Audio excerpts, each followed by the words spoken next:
Leilani is founder and managing director of Thrive PR Communications, an independent, female-led and owned PR agency. Leilani founded Thrive from her Melbourne apartment in 2000 at age 25 and has grown to 60 staff across 5 offices in Australia and New Zealand. She has represented some of the biggest names in business as well as individuals, with clients such as Optus, ANZ, Cisco and Lego, as well as many sporting personalities. Please welcome Leilani Abels. Yeah, really appreciate you coming on and having a chat with me because for a lot of people they wouldn't know who you are, but they might have heard your company, but also you're type of person that kind of works in the background, I do. And just do your own thing and get on with it. That's kind of who you've always been, right? Totally. Today I wanted to kind of have a chat with you about where you grew up and your childhood, and how you got to where you got to today. Yeah. Obviously, you were born in New Zealand and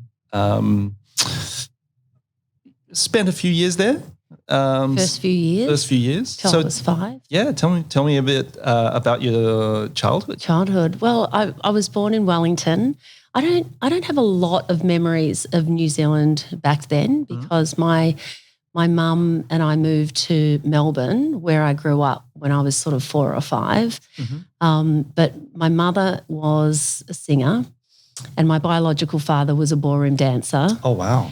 And so I remember sort of being, around the club cabaret type scene as it was at the time. Yeah. And then moved to Melbourne. Wow. So, my mum and I, we lived above a shop in Box Hill.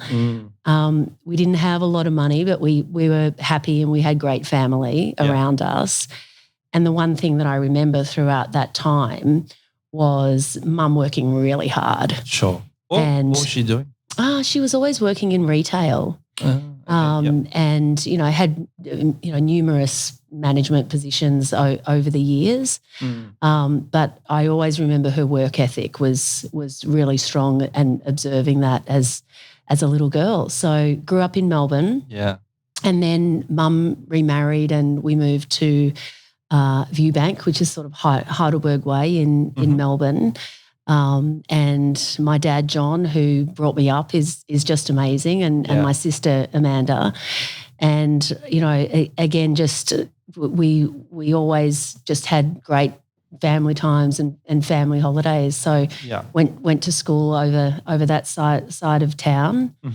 And finishing school, I was probably one of those people who decided what I wanted to do really late. In sort of the, my year 12 studies. So I decided I was going to, get into public relations. I didn't really even know what that was. But I loved journalism and I loved stories, storytelling. And I was quite into politics and keeping up with news and current affairs. So it, it was sort of quite natural for me to go down that path. So my first attempt trying to get into PR at RMIT, they took 40 students and had about 2,500 applicants. So it was a really highly sought after course, as it still is now.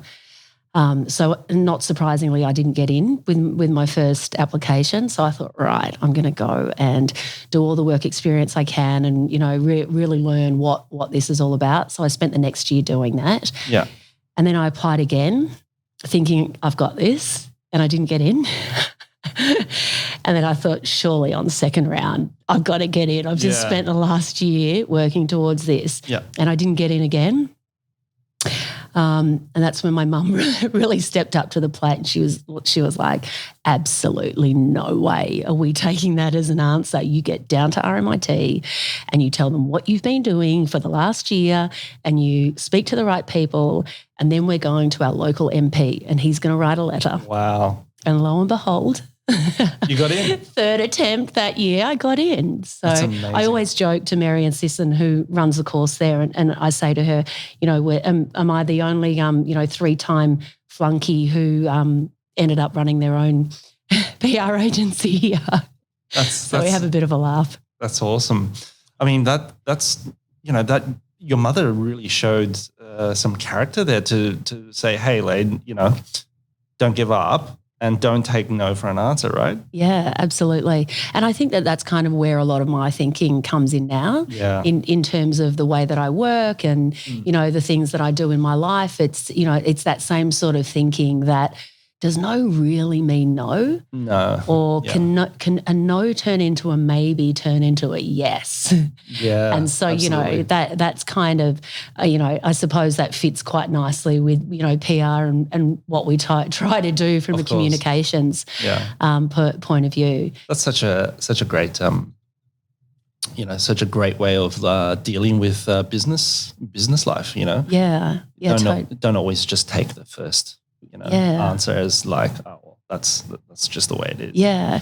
And I think although that was so long ago, there's so many things throughout my life and career that happened, very, very early on, and lessons that I advocate really strongly, surrounding now, even, with my team and with my clients. And I was like, wow, that was sort of something that was impressed upon me when I was like 12 or 14. In my first job, I worked at a little retail store at Northland Shopping Centre called Foxy Socks, of all things. And I lied about my age to get that job. Oh, fantastic. And as you do when you're desperate to earn a buck when you've just become a teenager. But I remember going to the Victoria Market and buying polyester shirts with shoulder pads that I thought at the time looked amazing. But I remember that going in and making that impression. It's like, I got to impress.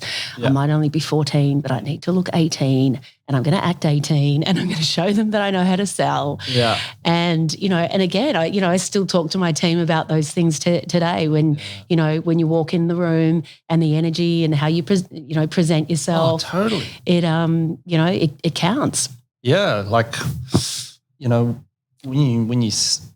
when you say present yourself with the right energy, it's kind of like, you do fake it until you make it. Totally.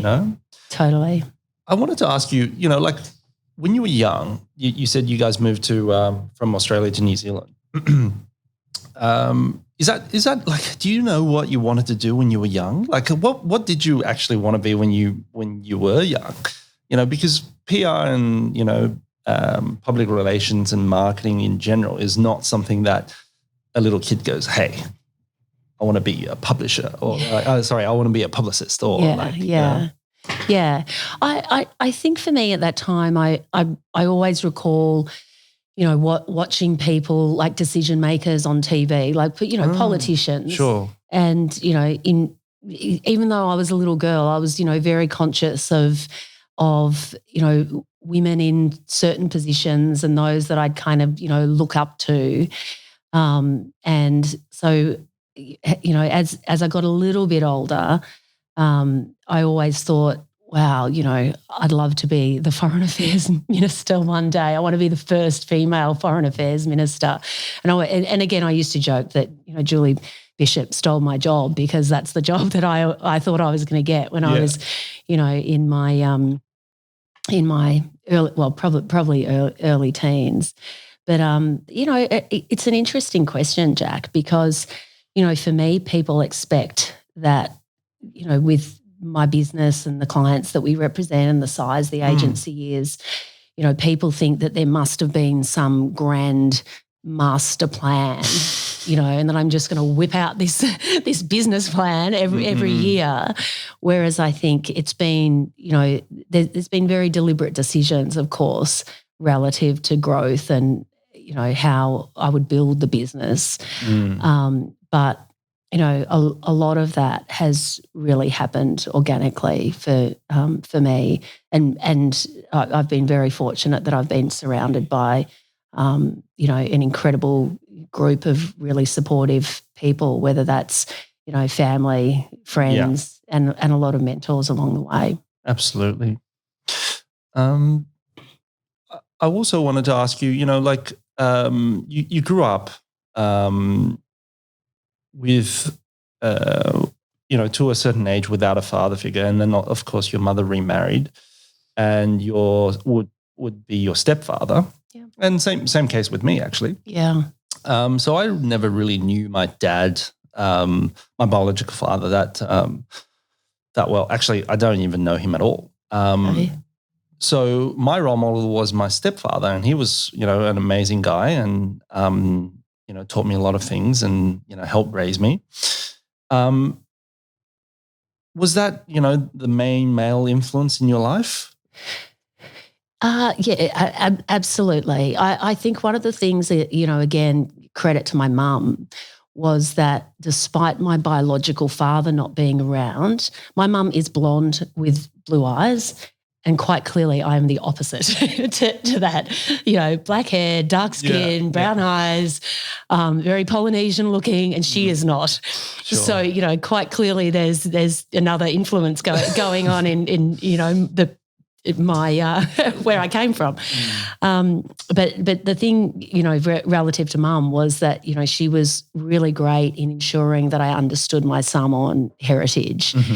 And despite me not having a relationship with my biological father, the story of my relatives and my heritage, and that was very much entwined throughout my life. Mm-hmm. And I think my dad, whom I grew up with, John, or Dad, he also really embraced that as well, as did my sister. Yeah, that's great. And I just think that that's amazing. We'd all go on holidays to Samoa together, and it was just one big happy family. It was terrific. But one of the things I certainly I learned really early from my dad was we had a great connection, and he was a former boxer. Yeah, wow. So, we had the speed ball under the house and the heavy bag, and I'd go down, and he had 2 girls. So there was, no formal, sparring going on, but fitness was always a big part of his life. Yeah.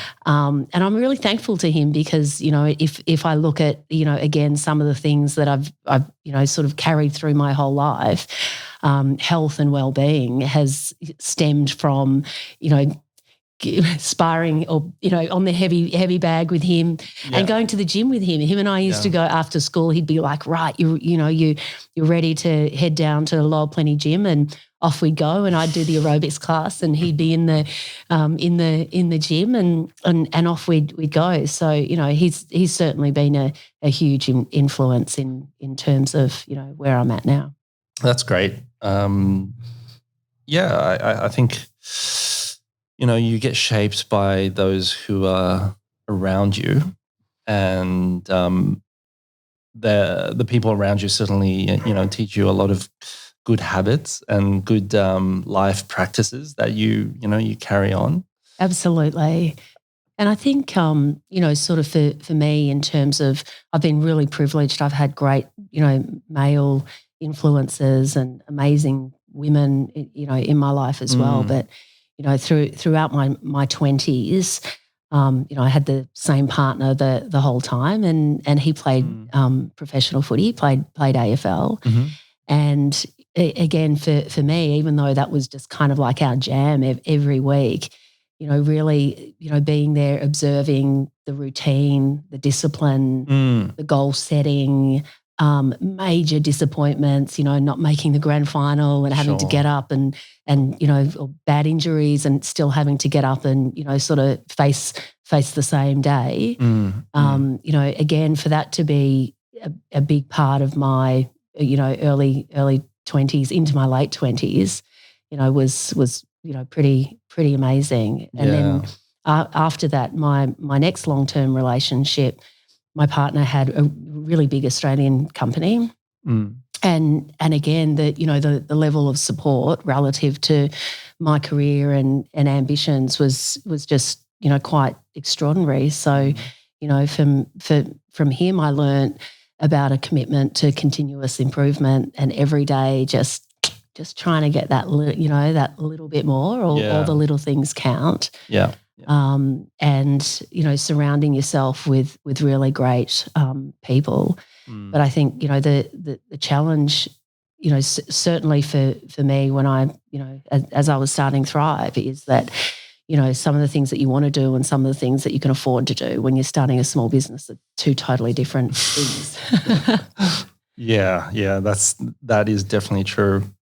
Just on you starting Thrive, just before that, you were doing some freelancing work? Yeah. Well, I studied after I didn't get into the course at RMIT, a few times. I then went on to start a masters of sports management, and I was doing a little bit of sort of PR freelancing, sort of on the side, and I wasn't sure whether PR was really for me. My first introduction, I was like, I don't know. I don't know. Is there enough substance in this work? And at the time, I read a book called To Have and to Hold, and it was written by Walter Mikac, who lost his two daughters down at Port Arthur, where more than 30 people were part of the Port Arthur massacre.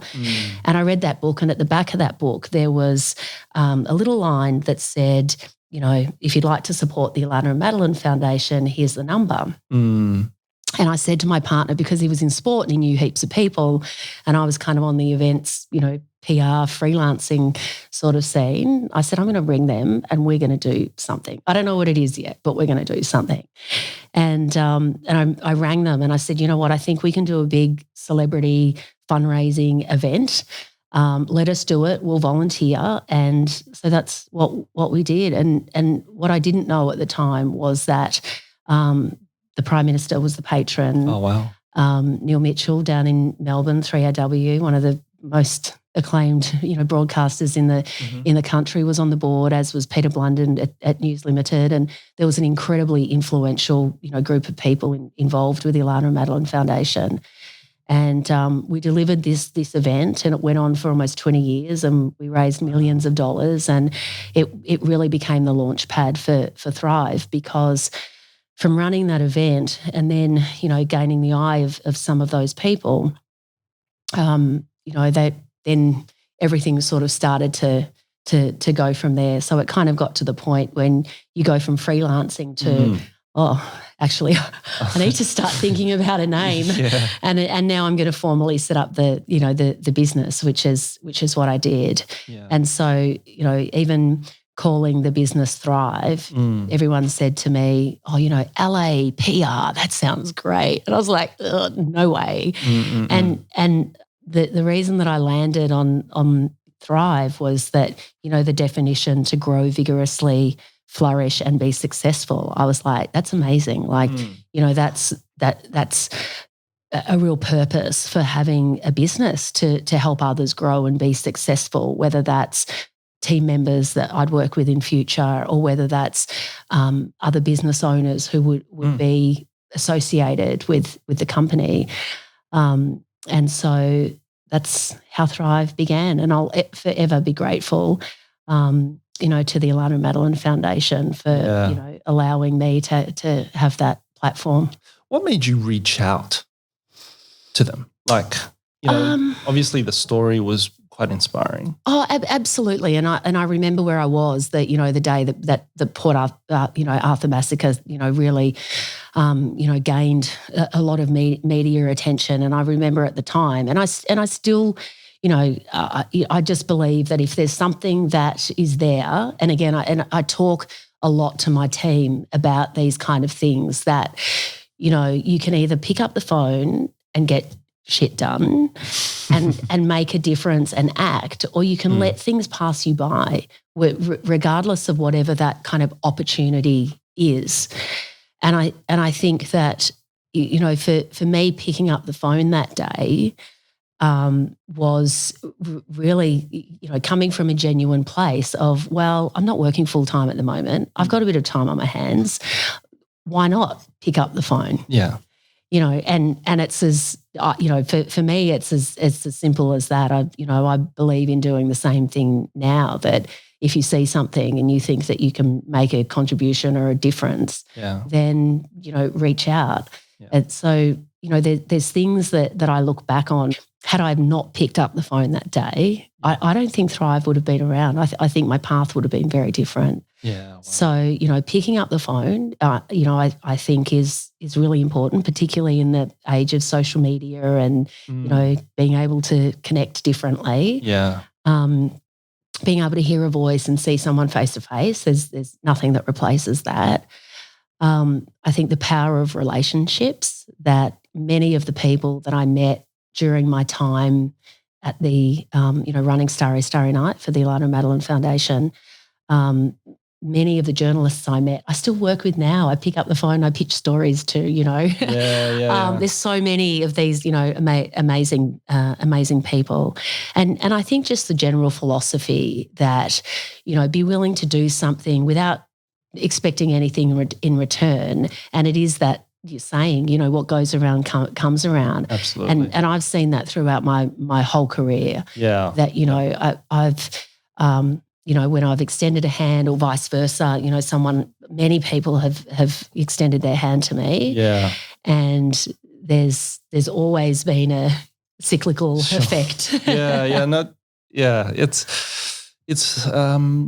It's funny you say that, because in the day of, in this day and age of social media, and just the way we communicate now is so poor. Like, it's either an email or a tweet or a status update or, a sentence on, in the comments. It's like you miss out on all the nuances of looking at someone and, how they're engaging with you, their body language, and, really forming some sort of a relationship, not just, a friendship or professional professional relationship, but also, like, you get to gauge the person's emotion and you get to really understand who that person is, quite quickly. And I think a lot of that's missing at this, especially in this time that we're in now with COVID. A lot of things are being done via, non, facial communication. Yeah. Even picking up the phone has, great nuances that you pick up from their tone and things like that. Absolutely. And so much more personal. Yeah. I think the amazing thing, and the flip side of that, and I've been very privileged to work for Twitter for a long time, and our agency currently looks after TikTok, so and Cisco WebEx, so there's lots of video conferencing and everything. I think the amazing thing is that now we get to do both. So technology also connects, absolutely. and particularly, when my son was born, we started an Instagram account for him, and to have all of our relatives kind of being part of that journey, in the modern day diary, has been amazing, and there's been so many connections of a lot of my international counterparts that I stay in touch with them by responding to them on Twitter, and connecting to them and sharing things on LinkedIn. So I think that we're at a really unique intersection at the moment, where those who can embrace the both of best worlds can really take advantage of the best of the best. Yeah, absolutely. I think you're absolutely right there, because it's not all bad, and there are definitely really good aspects of social media that people do utilize, as you just said. But when I said forming relationships with new clients or new people in your business, it's just so much. It's just so much better to talk to them on the phone, or get them in front of you. You know? I just think again the power of relationships. Yeah. Throughout COVID, we had we've consistently talking about future proofing, thrive, and innovating, and all the things we need to do now that we might have kept for the future. And to hit COVID, and firstly to be financially fit enough to get through things was one thing, but to have really great relationships to lean on externally from clients, and I'm sure that many other clients wanted to pick up the phone a lot earlier and say, "Hey, Leilani, our budgets have just been pulled." Yeah. Of which many had to, and that's obviously a big challenge. We're working through that when you employ 65 plus people and you've got wages to pay. Having those conversations are tough. But again, I think relationships, certainly help to weather the storm. Yeah, no, totally. But you must have been super challenging for you at the beginning to not take things personally when a relationship doesn't work. Like, when, for example, when a staff resigns, did you take that personally? Absolutely. I remember coming home. I think at the time we would have been maybe about 8 or 10, maybe 12 people, and that's a really challenging size from an agency point of view, because you're not quite big enough to get the really big gigs that you've got talent to deliver against that, but you're just not quite set up to do that. And you're also not quite big enough to be able to afford and retain really great talent. And so we had a situation, in those, sort of, in those formative years of Thrive, between probably the 3 and the 8 year mark, where it was really hard to hang on to great talent. And, I'm close to all my team members. I know what's happening in their family lives and with their boyfriends and the, fights they've had with their best mates. So I recall, a team member resigning, and I think I'd had about 3 or 4 over the past few months. And I went home and I'm crying, and I'm like, why am I crying? This is, this is ridiculous. This is, I say to people, it's not personal, it's business, but it's very hard not to take those things, it's not, how do you not take those things personally? But, the brilliant thing, again, things come back around, is that some of those people that I was so offended that departed in the early years have come back to us now.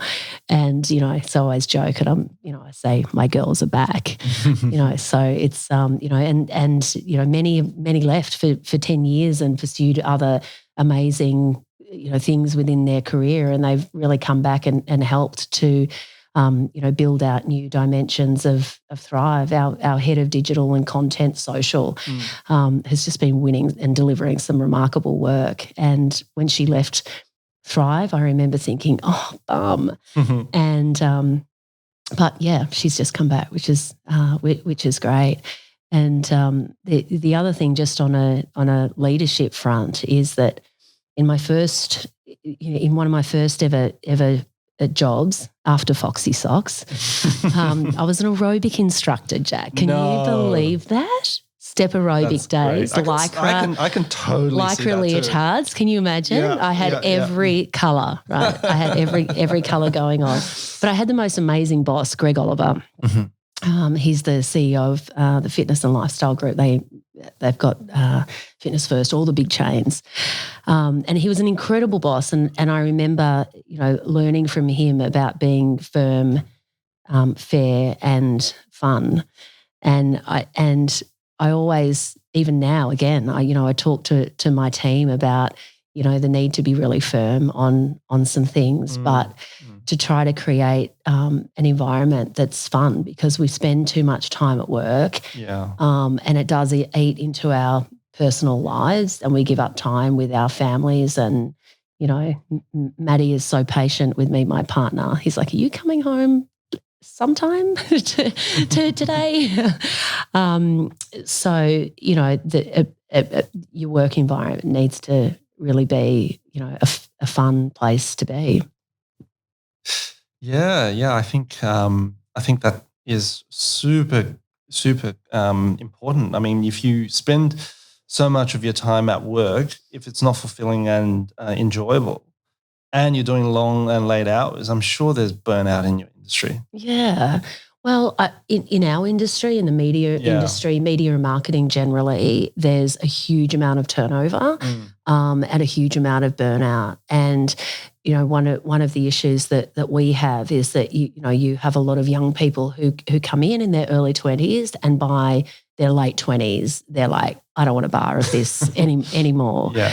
But I think that, again, that's where, being a leader within my business, it's about really encouraging, well-being that doesn't just extend to what we do in the workplace. It's what we also encourage outside of work, and that's not only physical and mental well-being, but things like financial well-being. And we just, for example, we just finished a 6-week money course with our team that we started during COVID. And people said to me at the time, why are you doing that? And I was like, it's really important.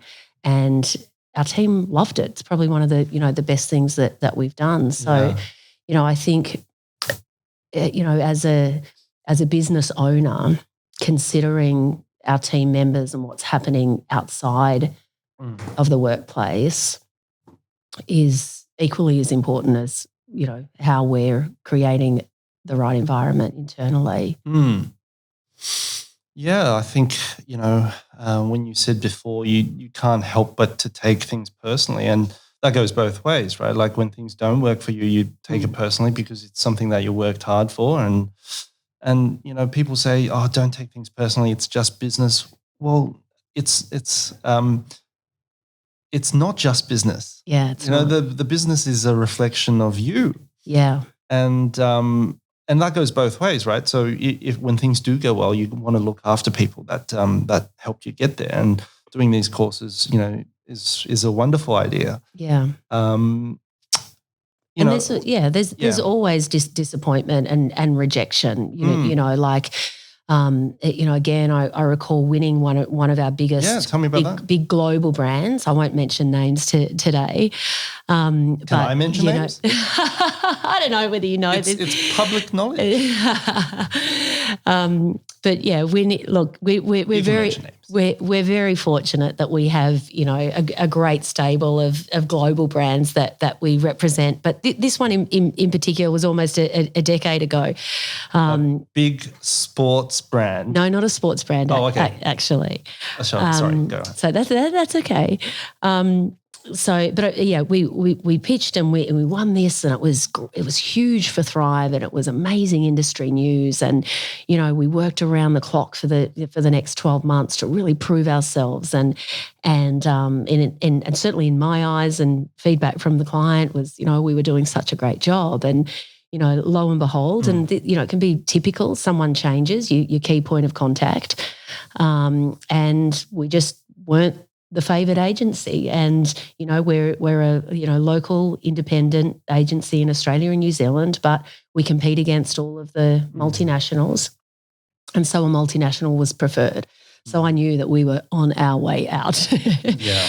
And I remember being in San Francisco, and I came out of a meeting and I had a message pretty much to say that we'd been sacked. And not only that we'd been sacked, but they were making a public announcement about that in like an hour. And I was like, oh my goodness, this is not, to your point, how do you not take that personally? Yeah. And, you want to defend the reputation of your business. You want to make sure that your team, isn't freaking out. Yeah. Aren't freaking that, they're going to lose their jobs. And so, there's a whole bunch of, anxiety that, comes along with that.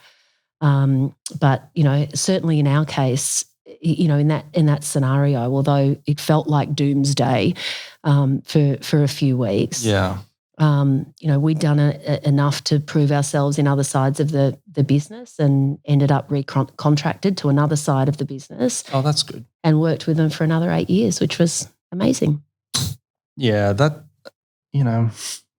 would have been super challenging, because obviously being the first big fashion brand, and not fashion brand either, Jack. I'm just stabbing in the dark now.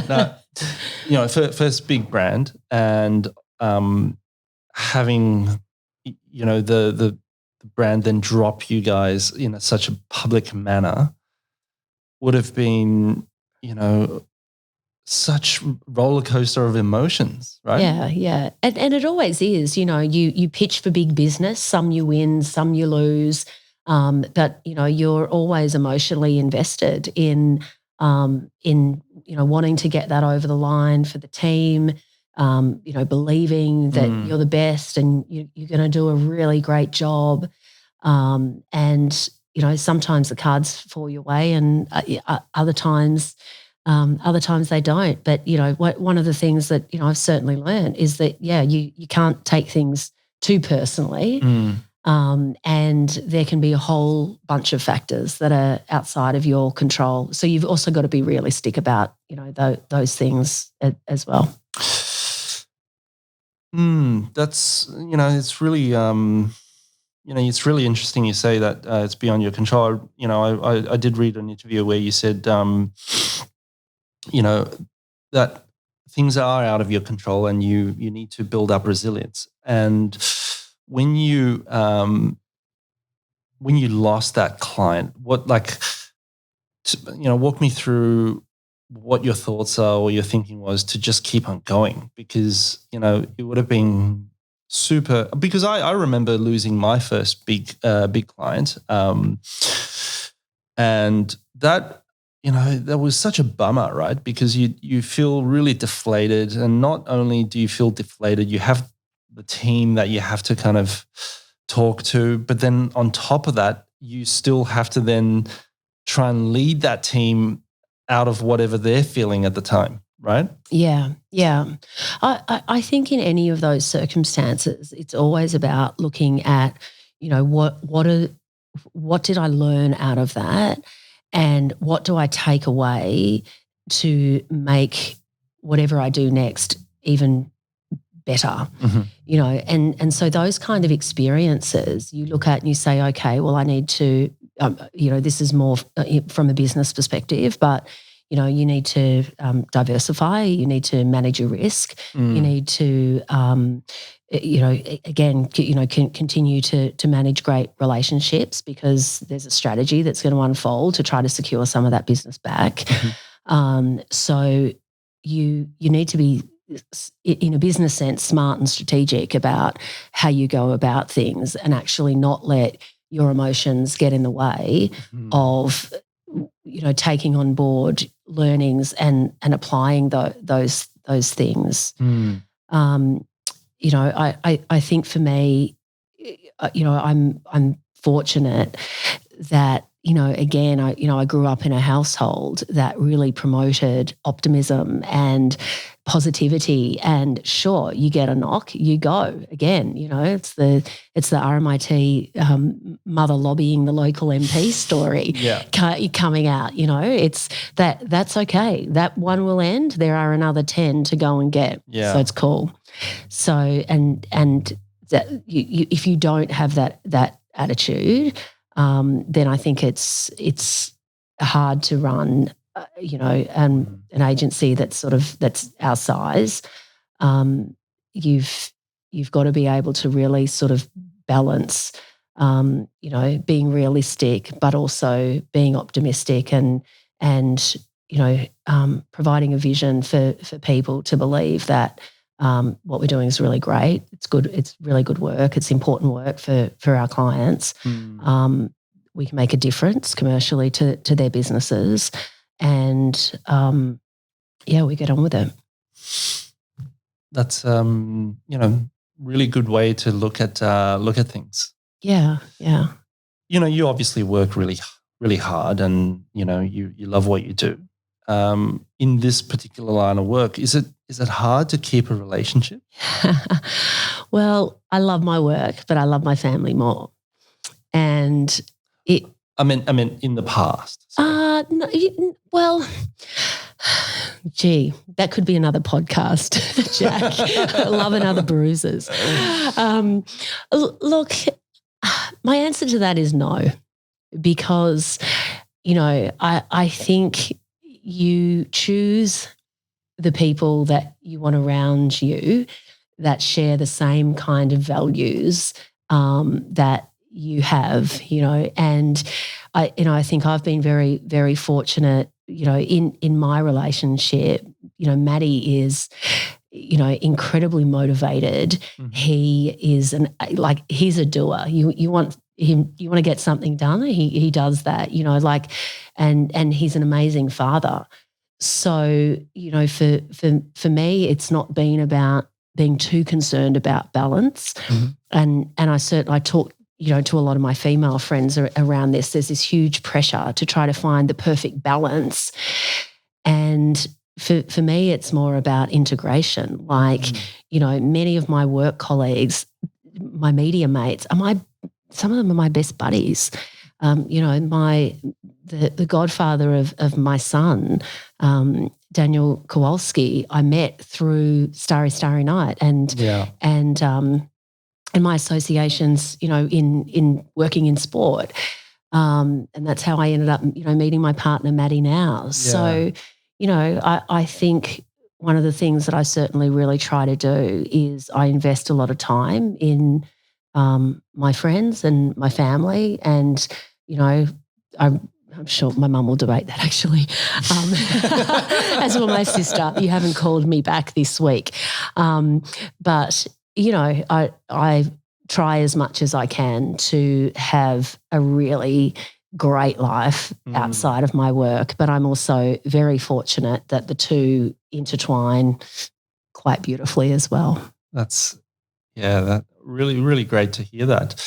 I mean, you would have, as you said, you've met a lot of friends through, your line of work, and as a woman in business, you would have experienced some not so nice moments, especially when you first started out, and you must have had people trying to take advantage of you in business, or try and pull wool over your eyes, or all these things that I'm sure that's happened to you. Did you have any great mentors to help you when those things happened, and if those things happen at all? Yeah, I've been very fortunate.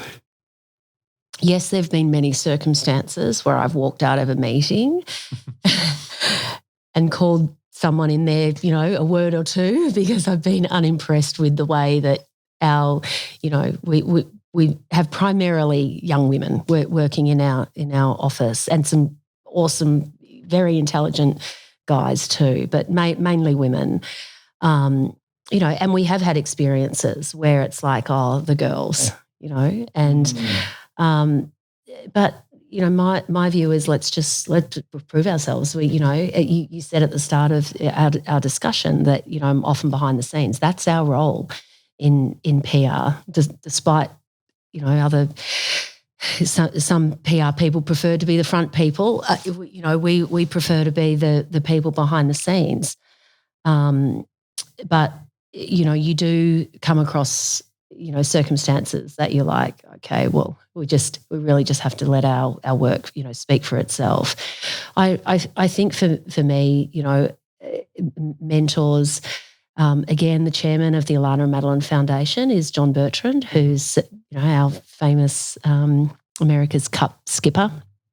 I've been very, very fortunate to have people like John as part of my journey, and I'm reading again his book at the moment that's called Born to Win: The Power of a Vision, and there's great one-liners in there like luck favors the bold, and it takes me so long to read some books because I know many of the authors, so I'm texting them, or Googling it takes me half an hour to read a page, but to be able to then speak to that person and unpack some of that messaging is quite incredible. But I've learned a number of things from John, and what I love about the way that he approaches life and how he won the America's Cup was that he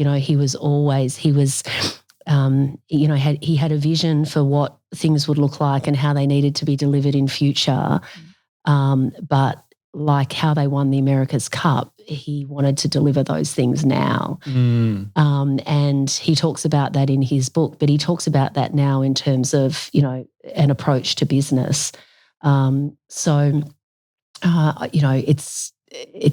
I'm in a very privileged position to be able to have people like John. And again, I think from a personal perspective, and I say this to my team members, as part of their development, is don't be afraid to ask. And particularly when you're younger, when you're on the older side of things like me, people probably think, oh, she doesn't need advice, Yeah. But I'm, it's that whole pick up the phone and ask for advice as well. Yeah. And so, reaching out to people and asking for advice. Who doesn't love to give advice when someone says that to you? Yeah. And that's what I say to my team. I'm like, just ask for some advice. Ask for, can you run something by them?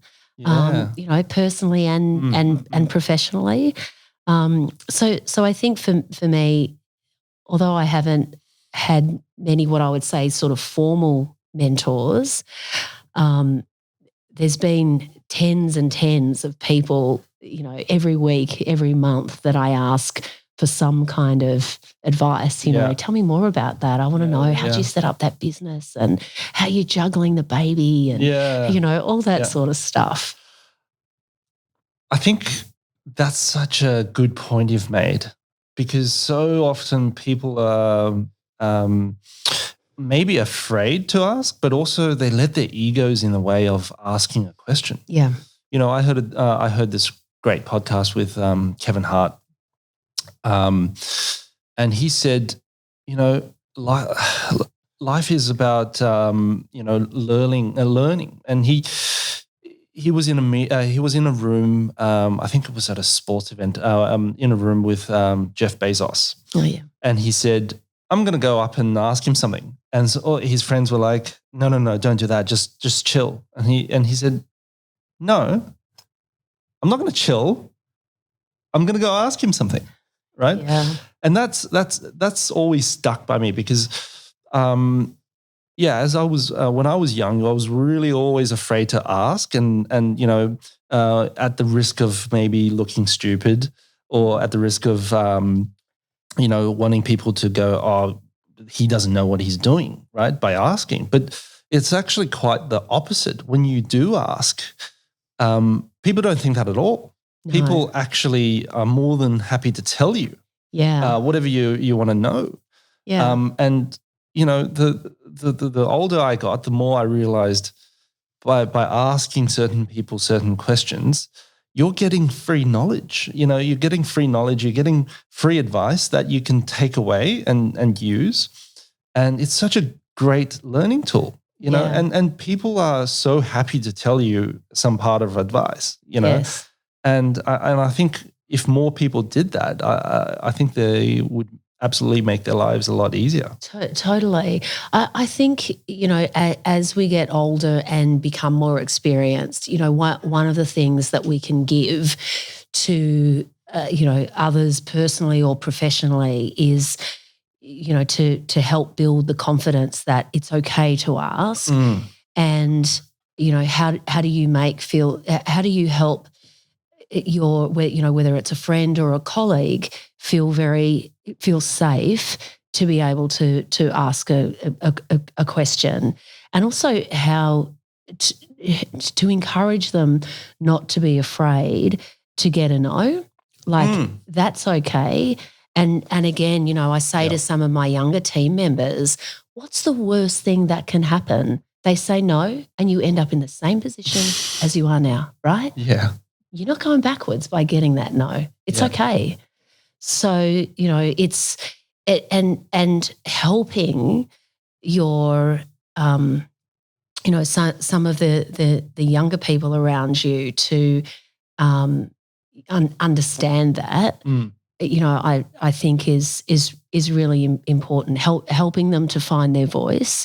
And certainly in a business perspective, I talk to my senior team about orchestrating opportunities to allow other team members to have a voice. And and you need to create that environment because it may not naturally come to them otherwise. And it's been one of my concerns during the COVID period. And again, in saying this to my senior team members, that I said it's okay for those who are more confident, the more experienced ones or the extroverts, but there are a whole bunch of really talented people sitting at home who may not want to WebEx you today or send you a text because, again, they're too afraid to look silly, in a message room or something like that. And my sister who's in her 40s said that to me recently working from home. She said, I'm not asking the questions that I'd normally ask because I don't want to put it in the Spark room for everybody to see. She goes, normally I could just lean across my desk and, I'm like, you know what, I get it. So, I think, it's really important for us to be imparting,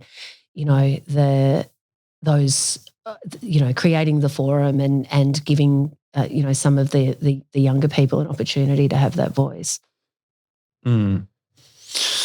Yeah, that it's. I think it's almost a responsibility to do that. Yeah. During this COVID period, obviously you've had pretty much just crisis. Yep. And you would have seen some crisis in the past in your PR career, because look, there's obviously positive PR and there's news stories about a product launch or someone's doing this or someone's doing initiative, and they're really great stories. But those stories are not the ones that are stressful and taxing in that sense. I mean, of course, there's some stress in launching on time and delivering. But when you have a negative PR, and I've certainly come to you over the years for some advice on that. What do you how do you deal with that? Because the bad press stories, first of all, are stressful for you and your team because it's your clients. You need to look after them, but also they're quite emotionally destructive for the clients too, right? Like, I mean, if you're living through a bad press story, no matter what it is, varying degrees of negative story, how do you support them and how do you support your team through that? That must be super stressful. Yeah. Well, as you said, Jack, there's two sides of our business. We've kind of, we've got the side that does all of the corporate, the issues, all the kind of more serious stuff, the brand reputation work. And then we have, the customer or the consumer facing fun stuff. So you get a balance, which is great. And some of the best work we do is the clients that you never, ever, you're not going to see them in the media because of everything we've done to keep them out of the media. Yeah. That's some of our best work that you'll never see. But, I think regardless of the situation, there's a really clear formula relative to managing an issue or a crisis. And some of that is trying to, with clients you're representing on an ongoing basis, it's all about them being prepared and having a response strategy and really understanding what the different, risk areas are. And for others, things are happening in real time, and you get a last minute call. I think managing your own emotions and being very measured in the way that you are counselling your client is really key, because half of it is reassuring them about, okay, this is going to be the process. These are the steps that we're going to take. This is the outcome that we're looking for. Part of it's educating also along the way as to what to expect, what good, not so good, bad and great, might look like. But I. And also the same for the team. The team generally a little bit easier because, you've got specialists who really understand the environment that they're working in and the high pressure situation. And again, you're often calling on contacts that you've got great relationships with. So they might be covering a story in a really negative way, but you've got a great relationship with that person. And I always say to clients that we're representing, okay, this journalist or this situation is quite narky, but let's be a great resource and let's actually flip this around because this could be an important relationship for you in future. And that's always a goal for us coming out. How do we warm those people up to be more neutral Sure. in their storytelling in future? Yeah. But I think it's also it's not only about being measured. It's also counselling with pace because you need to be, you can't sit on your hands in those scenarios. You've got to move and the people around you really need to trust you. And that's what it comes down to. It comes down to trust. Yeah, that's, it's really interesting that you try and take the emotion out of it and just, help your team and your clients through that by, a lot of the time is just hand-holding, right? It's quite hard when you've got a CEO locked up in their head office and you've got a media packed downstairs and you're trying to get them out, Are those stories really true? Fire escape, get out, basement. I tell you what, there are there are scenarios where you're like, righto, Wow. how are we going to manage this one? But again, there's all sorts of tactics that you employ in those scenarios. And, quite often when you're dealing with a business owner, it's different to, you're potentially, looking after an executive that, works in a big public company. Not that there isn't an equal amount of care, but, I think, again, it's that emotional, personal reputation, kind of comes into play. It's hard to separate. No, I completely understand. So dealing with those moments must be super stressful at times, and you've mentioned that you try and not balance, but you try and integrate, right, with your family and your life. What's your vice? Do you have something to release your stress, like through exercise or whatever it may be, or do you sometimes just go too hard and break a foot? I could say liquor, lark whiskey. We can. I have a bottle there. Oh, you have. Do you want to? I'll need to. Do you want to have a sip now? No. In all seriousness, look, my vice has always been exercise in some form because if I've got that routine and that discipline, I'm not a big one into meditation and mindfulness, but I practice both of those things in terms of the way that I exercise. I do Bondo to Bronte quite a few times a week, and I don't listen to anything and, any music or, I use that as thinking time, and I stop along the way and I have my little grateful routine and I do that sort of stuff. So, that's as meditative as I get. But, aside from that, just being able to get up in the morning and exercise, I say to my my general manager, Kelly, who's worked with Thrive for 20 years, she always knows when I'm getting a little bit edgy because, if I've gone most of the week and I've been traveling and I'm away from home and, early starts or international calls and haven't been able to get that, release happening in the morning, then I'll get to about that Thursday and I'm not in a great place. But then it's about discipline. So then I'll say, no, I'm not having those meetings for the next few days, or I'm not traveling next week. I'll do video conferences instead. And I put some rigor around what my week is going to look like. And I'll be pretty strict at what I'll do or won't do. So, this week was a perfect example. We had a presentation to a global client mainly based in the US, but a counterpart in the UK. So it was a 7 a.m. Presentation. And, when that request first came in, I was like, that is when I'm at Orange Theory. Like, like what? It was my first reaction. I was getting all narky because I was like, that's my exercise time. But then I was like, that's all right. There's a 5:15 class. I'll go to bed an hour earlier. I'll get up an hour earlier and I'll pump it out throughout Tuesday. And so I had an amazing Tuesday. But I think it's, again, it's a mindset change because I could have tackled that day as, probably would have eaten a donut at lunchtime. No, I didn't exercise. Who cares? I'll have some more wine tonight. Mm-hmm. But I was like, nah, okay, I can actually control what's happening in the morning. Yeah.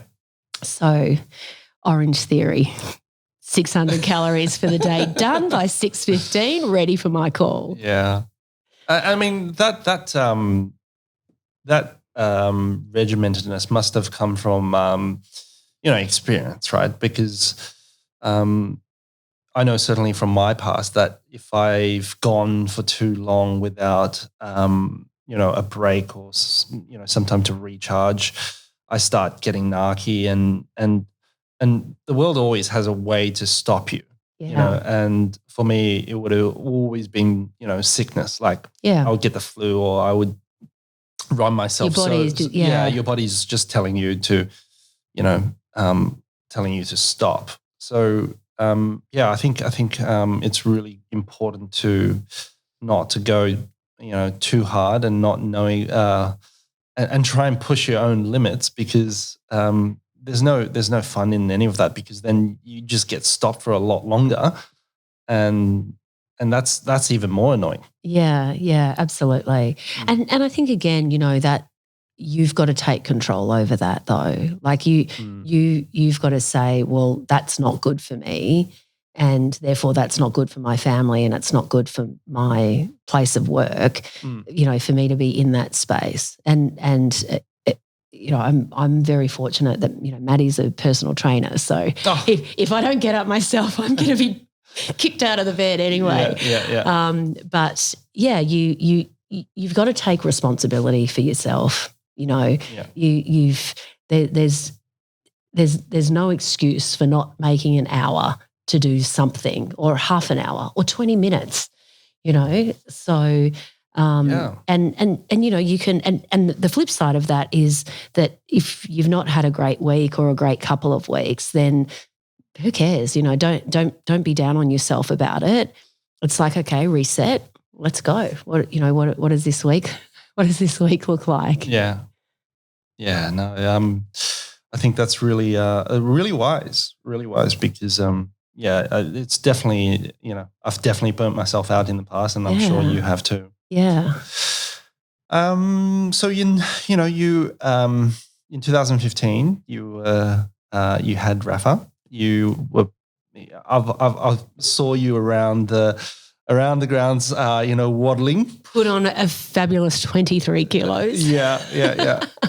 I mean, waddling. Thanks, Jack. Well, I was waddling. I will give you that. It's hard to walk elegantly when you have a child. And I saw I see my partner when she was pregnant, and gosh, and I think I remember just saying to her, can you do this more stylistically, right? And it's just there's no way you can. I hope she punched you. No, it was a joke, but she did punch me. But yeah, like I saw you,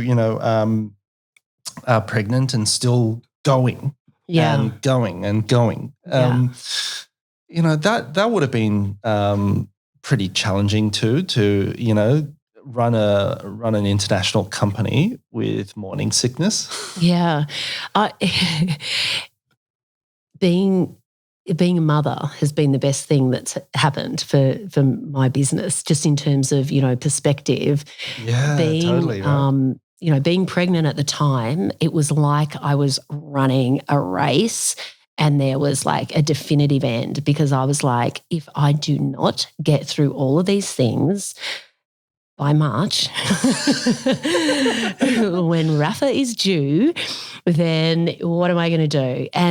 But you know, the most amazing thing for me during that period was that I worked very closely with Kelly and other leaders within my business so that the business could operate without me. And that's the best place that, you know, you can be. But I wanted to be in a position, and I said to myself, if I cannot take at least 3 months or more off work without having almost any contact, then it's not worth it for me. Why am I doing that? Yeah. Why? You know, so I wanted to work really hard. Luckily, I had a great pregnancy and, you know, I'd had loads of energy and I think it was because I wasn't drinking wine during the week. So, you know, but I worked, you know, really hard with my senior management team to make sure that things were set up so that I could really have a proper break. And that's when, probably for the first time, you know, you go through stages where you're like, seriously, should I have my own business? Couldn't I just earn more money with less responsibility about having to pay people? I'll go and work for somebody else. You know, you think about that as you know, as a business owner, you think about that at various times throughout your career. But having when I had Rafa, and Maddie and I had agreed, you know, I was going to take a certain amount of time off, and then he was going to take time off. That's when the benefit of having my own business really kicked in, because I could say to my team, I'm not coming back for, you know, at least 3-4 months. Don't contact me during that time unless there's something urgent. And then, you know, over the next 6 months, I did 3 days, and then I did 4 days, and then I would have still loved to have been on 4 days, but you know, I was back to 5 pretty quickly. Sure. But yeah, you know, it was a really, you know, it was a pretty stressful time to kind of think, well, what's going to happen? And I don't think anything, as you would know, really prepares you for parenthood. And everybody says, you know, the sleep, but for me, it wasn't so much the sleep. I'm a night owl anyway. For me, it was having to pay attention to the one thing for so long. Yeah. I was like, no one told me I had to look at you all day, you know. So, you know, and then just you come second, you know, somebody else comes first. And I remember going back to work and ringing Cal on the way. I'm like, Cal, and she's like, what's wrong? I'm like, this is so hard to get out the door in the morning. And I said to her, have I been okay?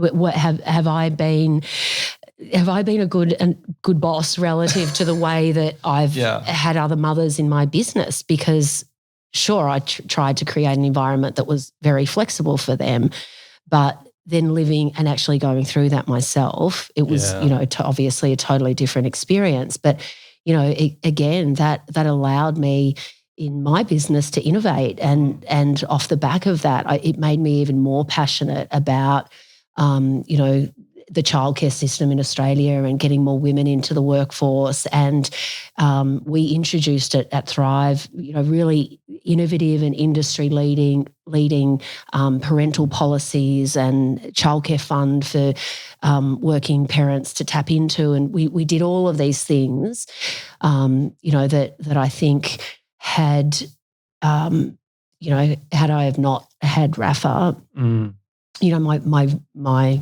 you know, view, you know, may have been different. Yeah. Like it certainly gives you a different perspective when you do have a child. You start to actually really appreciate people.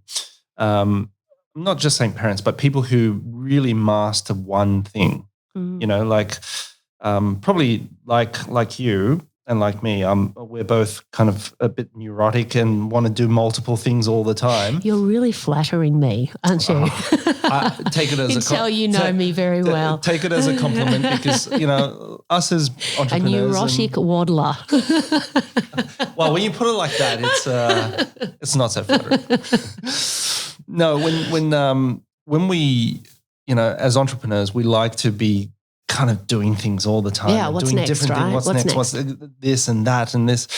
And so, yeah, when we, you know, when I had Josie, it really gave me a different perspective on, just focusing on one thing. And I found that super hard, right? Like just constantly having to look after her and make sure that she's not like, swallowing something sharp and, putting whatever in her mouth. And it really does give you, appreciation to people who do actually just focus on one thing and dedicate their careers to just one thing and perfecting it.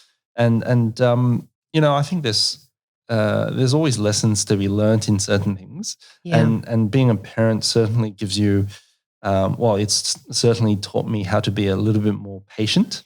Yes, absolutely. Yeah. But if it's not, if it's not parenthood, it's people have responsibilities or passions of all different kinds, and it's one thing that I'm very conscious of at Thrive is that sure we have all these things that are great for working parents, but there's a lot of non-parents and so what do we do for those people that are that's still nurturing their life outside of Thrive, and what does flexibility mean to them, which is the big question that's come out of COVID even more so as well. But it's Rafa's 5.5 now, and just the language and the negotiation and all of these things, you're like, wow. Rafa did say to me the other day, he said, "What time will you be home?" And I said, "Oh, look, I'm going to be late tonight." And he said, "Leave early." And I said, "I can't." He goes, "Mum, you're the boss." And I was like, oh, "You're 5." And I was like, "You know what? I am. I'll come home early." Yeah, it's so funny because it's I have an advisory business now, and I tell a lot of my clients, what's your business doing for you? What's the reason that you got into business? Is it so you can just do more of the same thing, or is the business actually working for you, right? Like, if the business is not providing you with, freedom and flexibility and things that you want, and I'm sure most people start businesses in order to get that, right? And sometimes you just get caught in circling the drain, and you suddenly realize, well, this is not what business is about, right? The business is meant to work for you. Yeah. And so the good thing with a business is that you can do stuff like that. And so for anyone, any business owners and any business owners that are out there listening, really evaluate, hey, is your business allowing you to, take time off or go home early, or just take a holiday because, right, without, too much planning, just say, hey, in 2 weeks I'm leaving. Yeah. Right. And if things are not working for you like that, maybe it's time to reevaluate how you're actually running the business. Are you being a business owner or an operator? Yeah. There's a great book called E-Myth. I love that book. Yeah. Michael Gerber. He's, that was probably a turning point for me. I was 3 years into the business and was very much like, to your point, is this working for me? And that was a great book for me because it really taught me, the importance of systems and processes and setting things up so that areas of the business could actually operate without you, and understanding roles and responsibilities, with those in the business. So, I 100% agree with you. Life's too short, right? Yeah. So it has to be, it's like, okay, what I need to enjoy this. What am I getting out of it? What's it giving to me? What's it giving to others? And, the greatest thing for me is that I've been witness and a part of the journey of so many careers and these amazing young people that come into my business and, they're a little bit raw, and next minute they're working on Lego or ANZ Bank or, one of our fabulous clients, and you watch them grow, and, they're with you for a number of years, hopefully longer rather than less. And they go off and do incredible things, or I try to hang on to them for obviously for as long as I can. But seeing that progress, seeing people thrive, and also really making an impact on our clients' businesses and contributing to their success, that's incredibly rewarding in itself. But you do want to be able to create, something that if you want to take holidays or leave early because your son is telling you to one day, then you can do it. But I suppose you've also typically got to put in the hard yards to be able to do that. Yeah, absolutely. I think you hit the nail on the head on that one. Just lastly, what would you, a piece of advice you would give to, two pieces of advice. One for women who are in business, going through, either having a child or trying to find that integration with work-life balance. Yeah. Integration, sorry. And another piece of advice for, business owners. Yeah. Well, I think for both, female and male business owners, that the one thing that's really important in business, and it sounds like the boring stuff because you always want to get on to the fun and creative stuff, is that having the right advisors within your business is key. For me, I've always had a really great financial team, finance team, and I suppose understanding that side of the business, although it's not my favourite piece because I love I do love the commercials, but I love the PR delivery. I think it's really important to make sure that you've got the right resources or the right people in place to support the business. To female entrepreneurs, I think generally, and I brought some of these things up before, and some of it in terms of kind of growth and innovation is about really finding your edge. Like again for Thrive, it was, okay, here's our name, this is what it means. Our color is purple. All of our competitors are red and grey and blue and black, and we try to do things differently. And I think really finding your edge in business is is important. And I think particularly for women is that there's a great network of women supporting women, and it goes back to that piece earlier that don't be afraid to reach out and ask for help. And I'd say even after today, I'd welcome any of your listeners to connect on LinkedIn and become connected and stay in touch and find the confidence to not be afraid to reach out. As I said before, right? What's the worst thing that happens? Yeah, you get a no, and you end up in exactly the same position that you are now. Yeah, exactly.